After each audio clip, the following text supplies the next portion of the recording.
Hey, everybody. Welcome back to the infirmary. Today, on this visit to the infirmary, I'm going to be talking about a topic that is really near and dear to my heart, which is why neglecting your swim if you're training for a triathlon is not only going to hurt your swim improvement, which I really hope is obvious, but it's also going to hurt your overall triathlon performance. I've heard a lot from athletes before, something like, I swam and I swam and I didn't get any faster, so I just decided to stop doing swim training. This athlete's clearly on a plateau, which I understand can be super frustrating. But I'd ask you, and I'd ask this fictional athlete, is that really how you would prepare for something that you actually care about?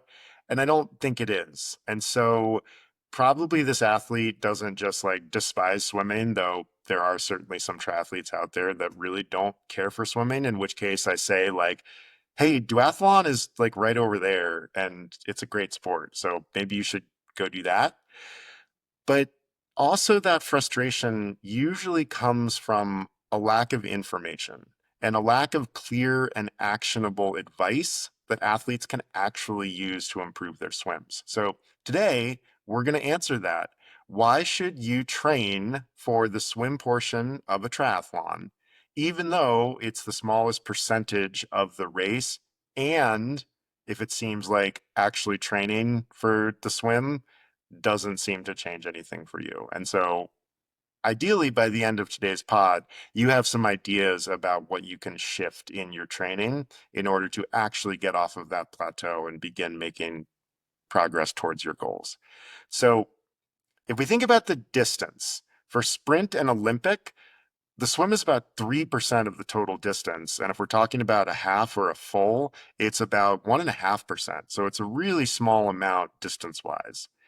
We got to remember, of course, that water is 800 times denser than air. So you're going to be moving quite a bit more slowly in the water than you are on the bike or on the run.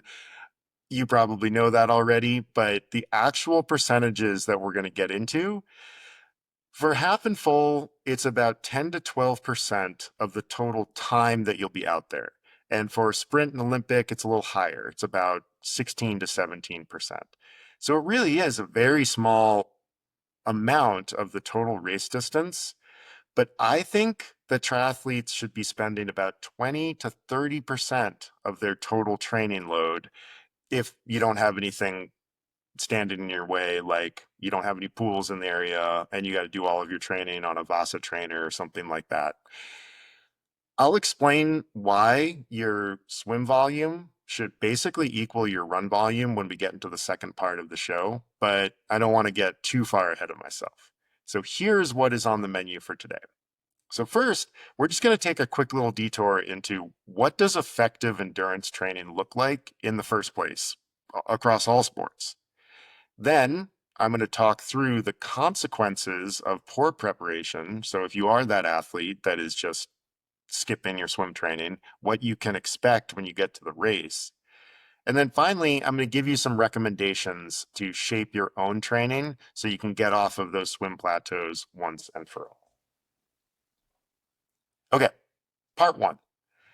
What does effective endurance training look like in the first place? So I would say that there are basically three pillars to effective endurance performance. And the first one is, we might call it something like duration capacity. Can you just move your body for the full duration of the event? Say you've got your first Olympic distance triathlon coming up. It's probably going to take you 2.5 to 3.5 hours, somewhere in there. Can you literally move your body for 3.5 hours without stopping? That's going to kind of be the first step to actually entering, actually getting into the sport. Next, how about your efficiency? Do you move with minimal wasted energy? And if we're talking about these sports, we're basically talking about technique. Can you swim effectively and move in such a way that you are generating as much propulsion as you can generate and as little drag as you can also generate. And if we were talking about the run, we might be talking about run gait or femur angles or where your head position is and everything like that. But basically, we're talking about mechanical efficiency. And then finally, the last part we might call something like intensity capacity. So can you sustain the required pace, power, effort to achieve your goal?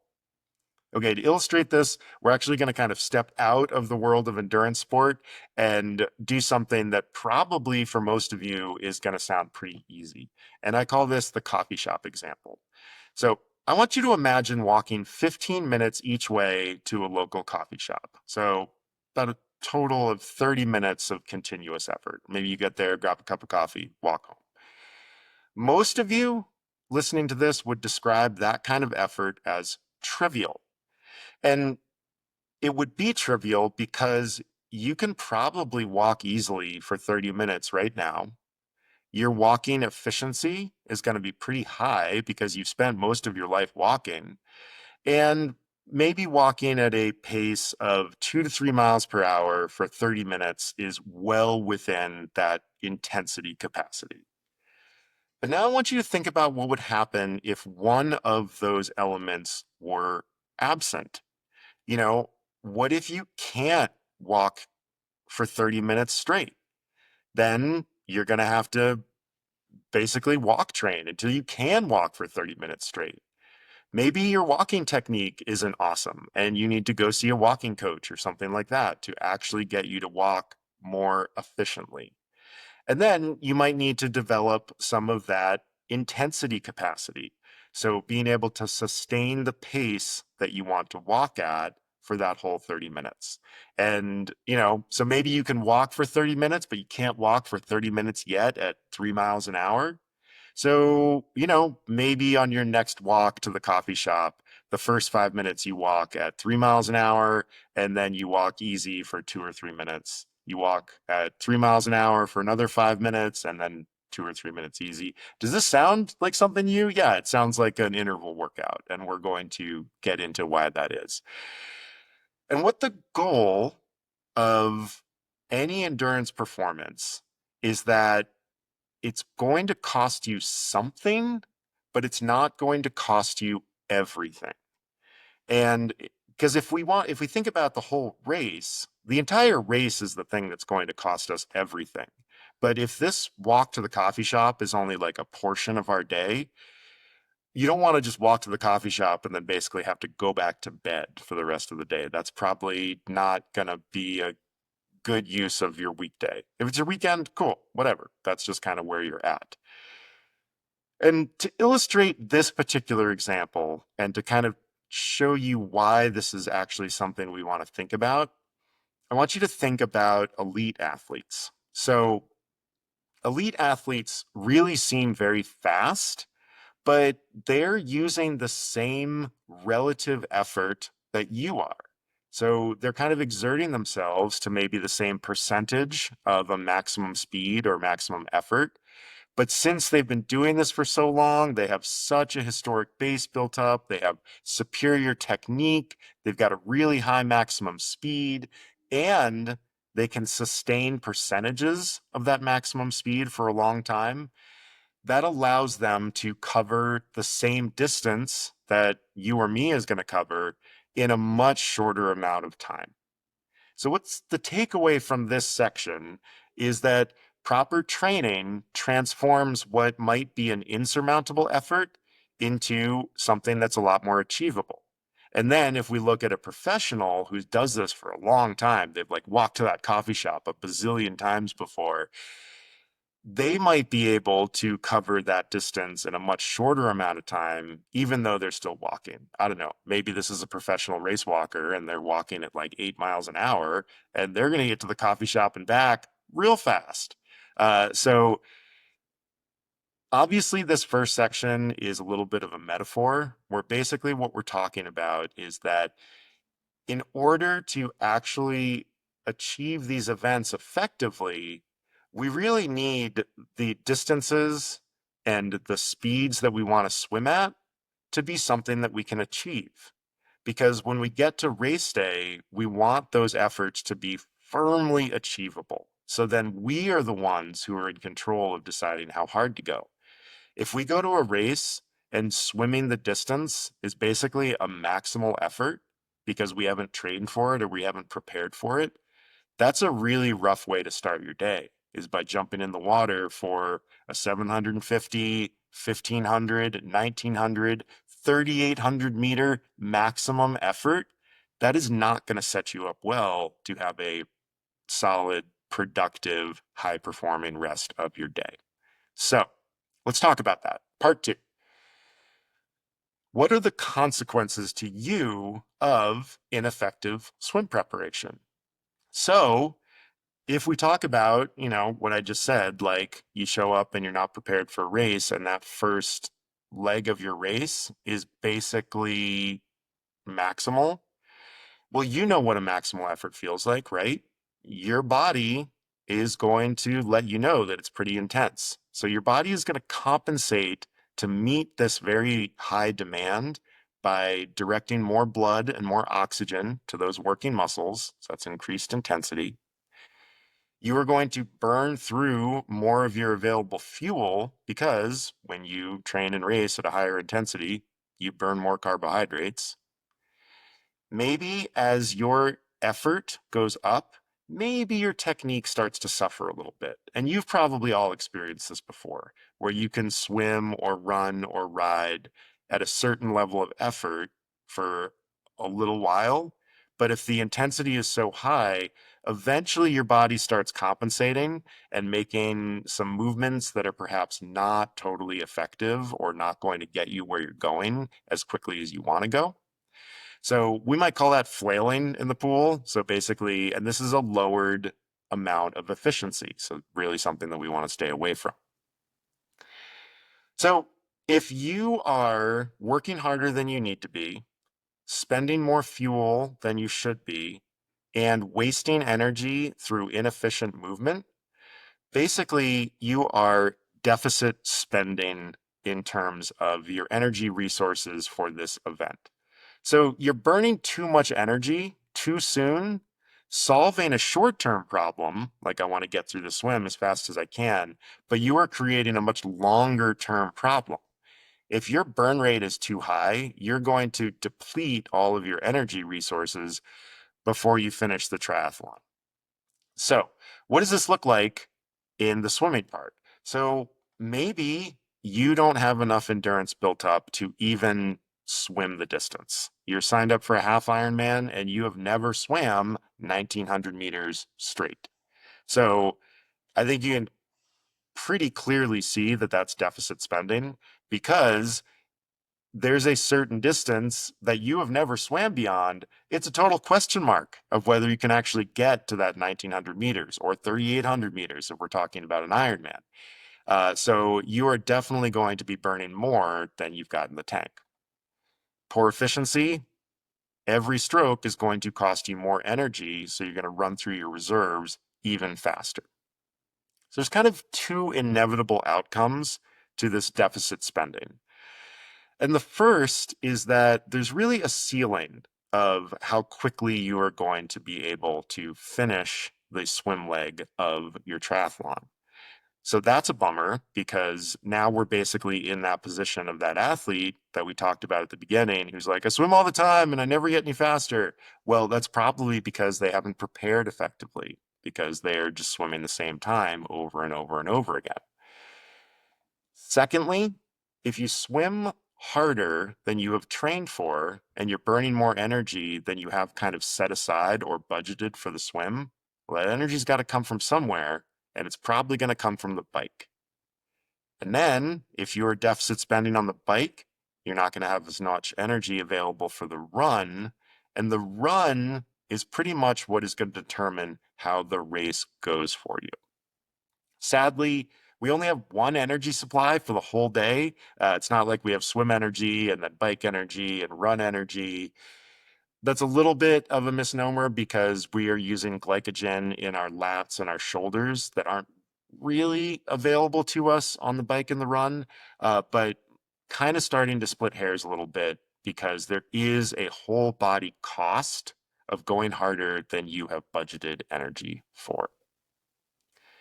And if you are tired after the swim, you're going to be tired going into the bike, which is going to for sure make you tired at the end of the bike. If you are tired at the end of the bike, you are probably not going to be able to run to your ability, which is just a huge bummer. So, part 3, let's get into some actual effective swim training solutions. The big goal when we're training for any endurance event, and especially longer course triathlon, is that the intensity of each of the legs is well within our ability to achieve it. We never really want to be going into a race thinking, ooh, I don't know if I can pull that off. Now, some athletes will think then that they have to go and rehearse their race beforehand. Don't do that. Your coach, or if you're self-coached, you can figure out basically what these sustainable paces are. You know what they are pretty much inherently already. Like, listen to yourself, listen to your body when you're going through hard swim efforts, hard cycling efforts, hard run efforts. You kind of know where the line is, that above it, you're going to tire out really quickly. But below a certain intensity, you're like, yeah, I could probably swim at that intensity for a long time. So what we need to do is we need to make sure that the goal pace that we want to swim that day is something that we can definitely achieve so that it is well within our swimming abilities. Okay, so first of all, let's make the distance a total non-event. This is the easiest one. This goes back to the can you walk for 30 minutes to get to your coffee shop and back, which for most of us, totally fine, super doable. If you're training for an Ironman, that means that a 3,800 meter swim, let's just call it 4K for ease of talking, is well within your abilities. So, you know, what we need to do is we need to make swimming 4,000 meters totally not daunting. If you are a solid amateur and you want to swim around 60 minutes for an Ironman, maybe 30 minutes for a 70.3, 25 minutes for an Olympic, 12 or 13 minutes for a sprint, you are going to probably need to swim about 12 to 15 kilometers a week. And, maybe you're swimming 3 times a week, 4 times a week. Well, if you're swimming 12K 3 times a week, boom, you're basically doing an Ironman swim every time you go. Don't extend this way of thinking to the bike and the run. That's going to get you into some real trouble. But I think you can see that if you're swimming the iron distance 3 times a week, then you're probably not going to have to worry about it on race day. So great, check. Next up is we want to make sure that we are eliminating those energy losses through efficiency, through wasting energy through poor efficiency. And what this is going to mean is that, yeah, you're going to have to do some technique work. Probably the biggest fault that I see where swimmers are wasting energy is when they get into the catch and pull of their stroke. So their arm is under the water and they are moving into that phase where they're trying to use their hand and their forearm to grab water from out in front of them and put it behind them. The big fault that I see more than any other in swimmers, especially triathletes, is that they instead press the water down at the front of their stroke. And usually this is connected to wanting to get their breath in, but eventually it's just a habitual incorrect movement. So we really want to change that. It's a propulsion problem. Swimming usually also has a drag problem, and for a lot of triathletes, you see it when they swim without a wetsuit and their legs sink in the water behind them. It's one of the reasons why triathletes are like, oh my God, I really love my wetsuit, because it takes away one of the big pieces of drag that we're always fighting against.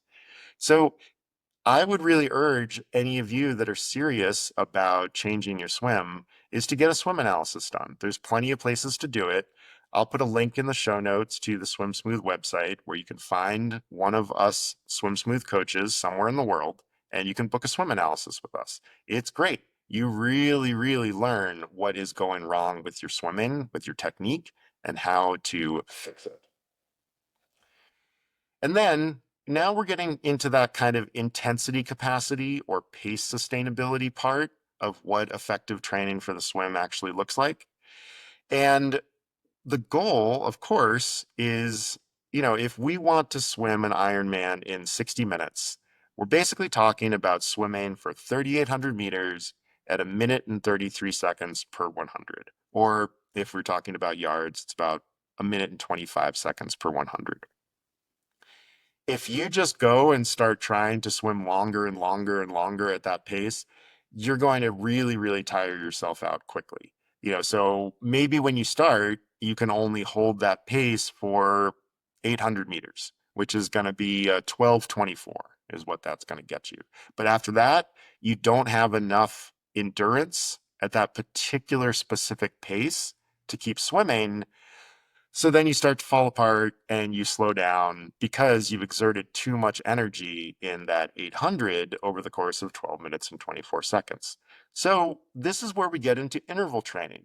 And coaches have been using interval training forever, basically, in order to extend the amount of time where the athlete is stimulating the pace that they want, but then we're giving them little breaks along the way so that they can swim or run or ride for a longer amount of time at the pace that we are trying to get for them. This is a real oversimplification where I'm basically talking about a goal pace as your interval pace. That might not be the approach that you're going to take. And so I'm really using this more for illustration purposes. But if you can only swim 800 meters at your goal pace of 133, then let's break it down into some smaller chunks. Maybe instead of just swimming an 800 straight, let's do something where we're going to ask you to do, I don't know, 6 by 200 at a minute 33. So that's 306 per 200. And maybe you take like a 15-second rest in between your 200s, get a chance to like catch your breath, reorient, get away from the tedium of just swimming for 800 meters straight, and then you go again. And then you just keep adding distance to your interval sets. And so you can see what's happening here is that over the course of training, we are building your total duration capacity by doing these workouts where, okay, if we're trying to get ready for an Ironman, we're swimming about 4,000 per session. Then we also need to address the technique problems. So you're going to be doing some technique practice as you go through your workout sessions. And then you have some of this pace specificity work. And again, it might not all be at goal pace. You might be doing some swimming at threshold or a few seconds below threshold. Or maybe your coach wants you to work on speed and you're actually swimming above threshold. Again, please don't get lost in the weeds of the prescription that I'm giving. Most of the time, it's to simply illustrate a concept. And here we're really talking about the concept of interval training.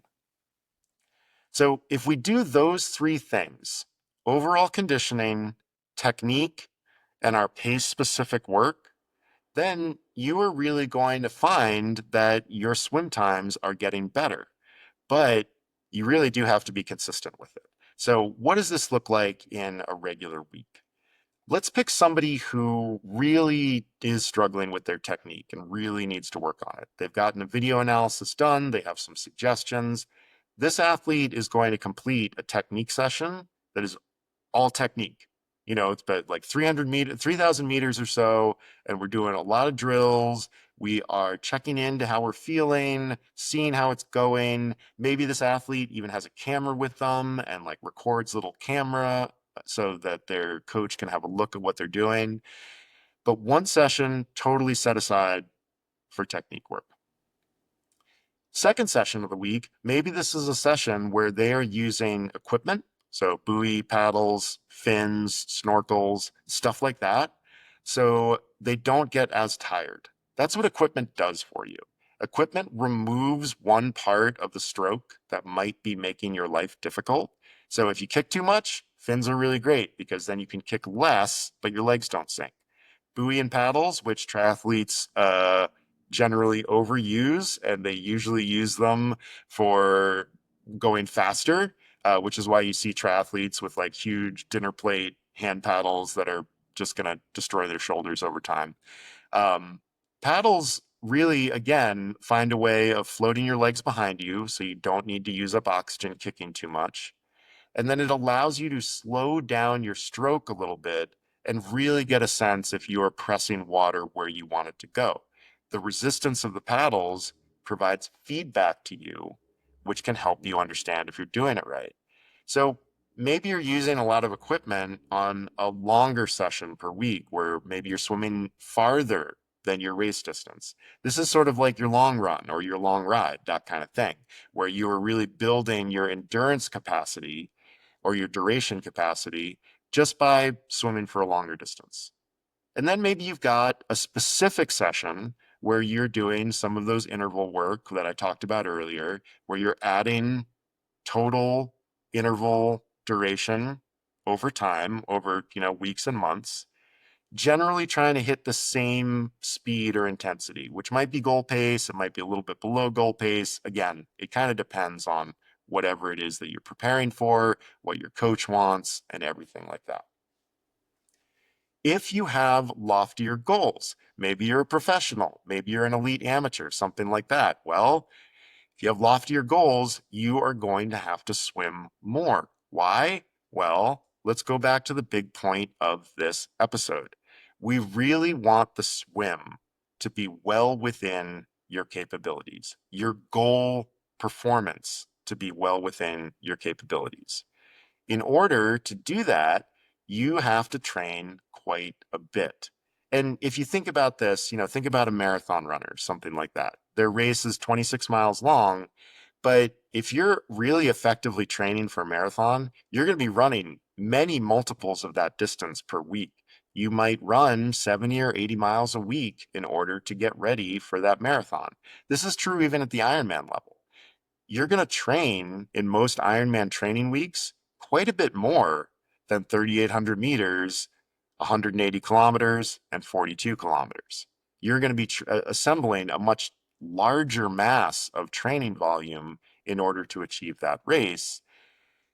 And if you have loftier goals, you do need to train more. This is the reason that, professional iron distance triathletes are training in a lot of cases around 30 hours a week. And the rest of us might be getting by on 14 to 16 because of family and work and everything like that. So if you have loftier swim goals, you got to swim more. That's just the case. I'm sorry. That's the only way that we can do that. Okay. What are some ways that you can get help? So, like I said before, booking a video swim analysis of your swim stroke is a really important step in becoming a better swimmer.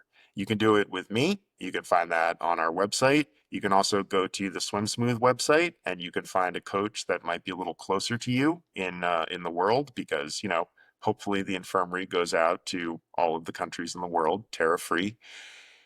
You can also attend a lecture that I'm hosting in Bend if you are very close to me, May 3rd, 4 p.m., Still Vibrato Coffee. It's going to be awesome. We're going to talk about what holds swimmers back.